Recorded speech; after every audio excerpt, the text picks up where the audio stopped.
Hey, welcome back, everyone. This is Ryan from Safe Easy Tech, and today we're talking about how to review apps that your kids are using, playing, etc. So we're going to talk about both platforms today. We're going to talk about Android, which is what's on the screen right now, and the iOS as well, which is what's on Apple phones, iPhones.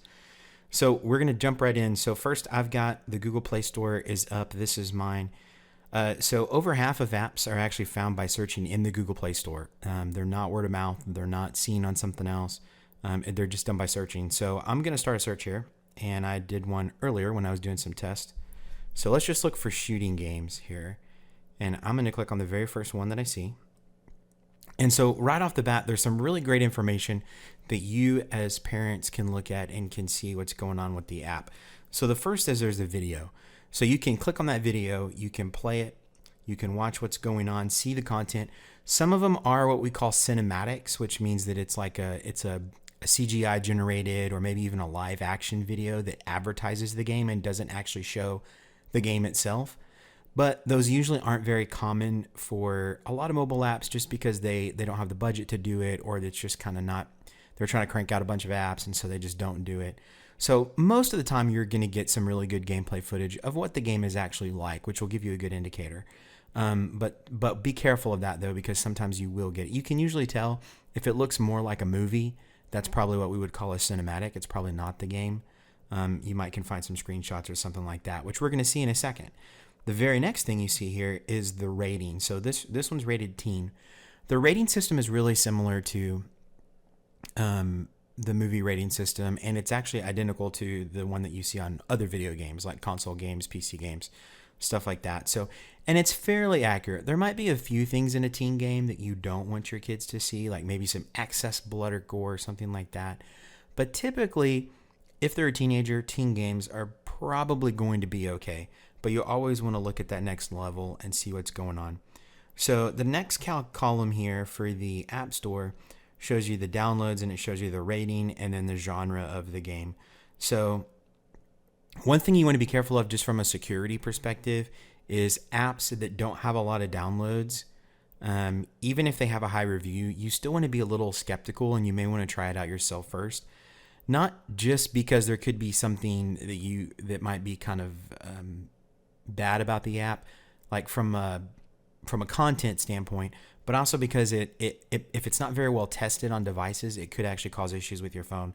So you want to aim, just like you want to download well-known programs on your computer, you don't go download, Bob's free antivirus or anything like that. For the same reason, you want to download well-known apps or well-downloaded apps at least on your phone, especially if it's your phone and it's not like a throwaway phone or an old smartphone you gave your kids or something like that.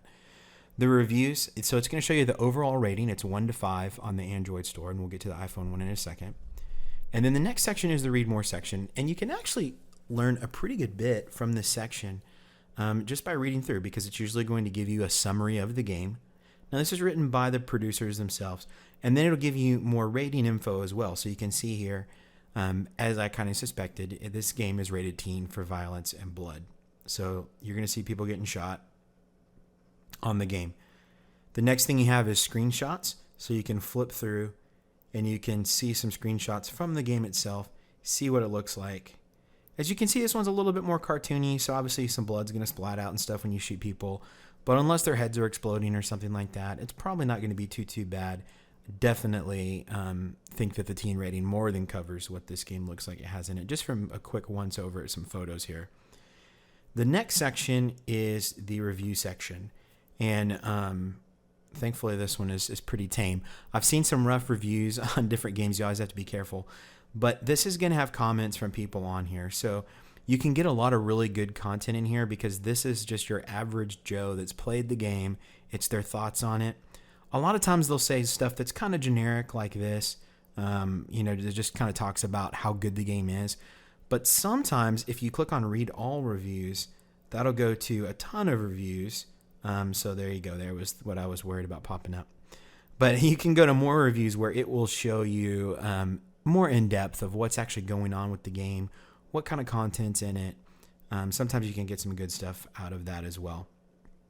And then the rest of the app screen here is just some extra stuff that's not going to be helpful for you in terms of what we're doing, But if you like a game and you like it, you can always look for something else. So you really can get a lot of what you need off of this page. And then if it still is kind of iffy, go ahead and install it yourself. Play it for about 5 minutes. You might actually enjoy it yourself and want to play it also. But if nothing else, you should see on most mobile games, because the content is a lot shorter, there's not the long drawn out plot lines like are in a lot of console games or PC games. What you see is pretty much what you get. If you can install it, play it for about 10 minutes, you're going to see probably 90% of what's there for almost every single game that's on the mobile app store. So then you can make a decision on, okay, is this something I want to let them use? Is it not? So that's the Android market and how you can look for things on the Android market. Now let's take a look at the Apple iTunes Store.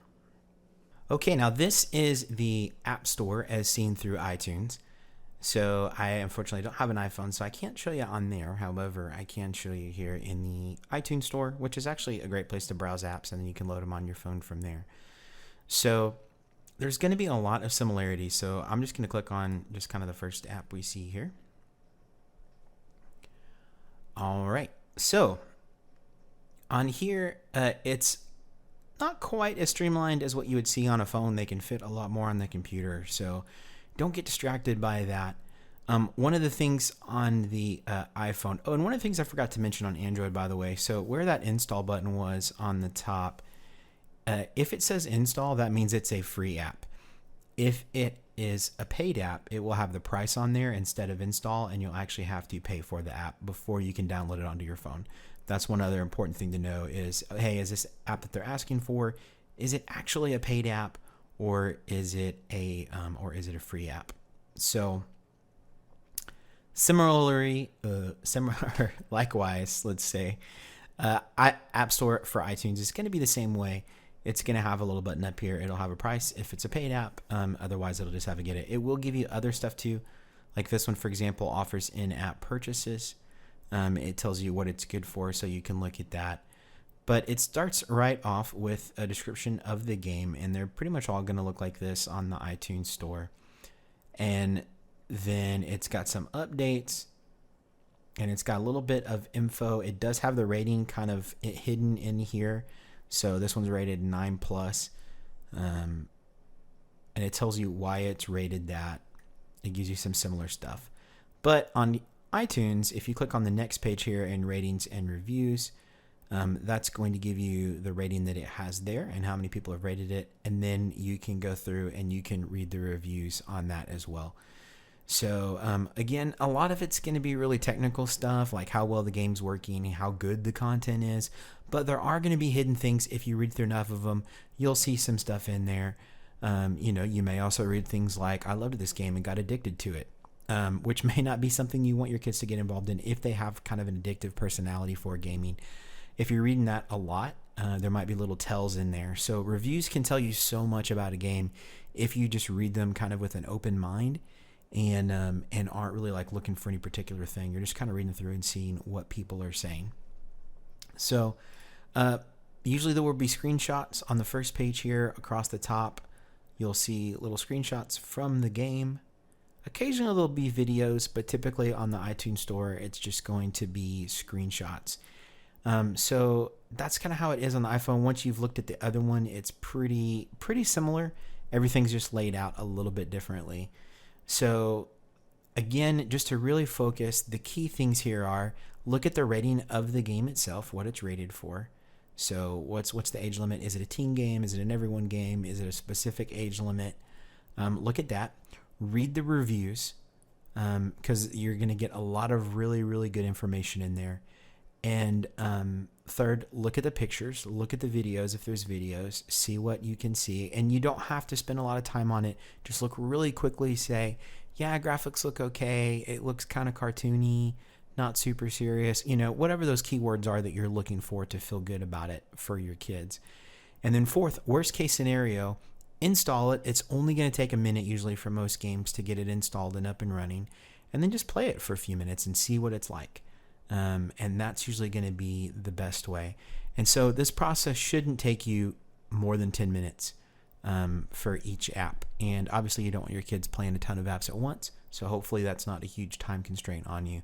But I would really encourage you to take the time, use these tips, find out about what your kids are looking at, and that way they can do what they want to do.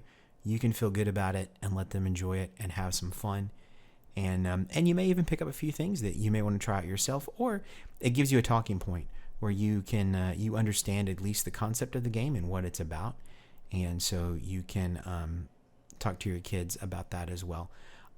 A few other things to look for as you're browsing through these. So what's the online content? So this one, red flag automatically, join a guild or build your own. That means there's going to be a push for extra social interaction, something you want to be aware of. Anytime they're mentioning collections of things, those are probably going to be done through in-app purchases, which means that you need to have a discussion with your kids about whether or not they can spend your money inside of the game, even if it's a free game. You always want to look for little buzzwords like that in the description of the game as well, just so there's no hidden surprises. But there's always going to be a little something here and there. So just make sure you talk to your kids. They understand what the rules are, how far they can go, when they need to stop and ask you to go farther in a game or in an app, and you'll be set. So again, I've been Ryan. Thank you guys so much. If you have any other questions about reviewing apps, or you want a specific app or game looked at in depth, we can always do a video just specifically on that. And I'm always available for questions as well through the feedback form on the website, which I will put in the comments below. And of course, you can always put something in the comments yourself if you have any other questions. But again, thanks so much and have a great day.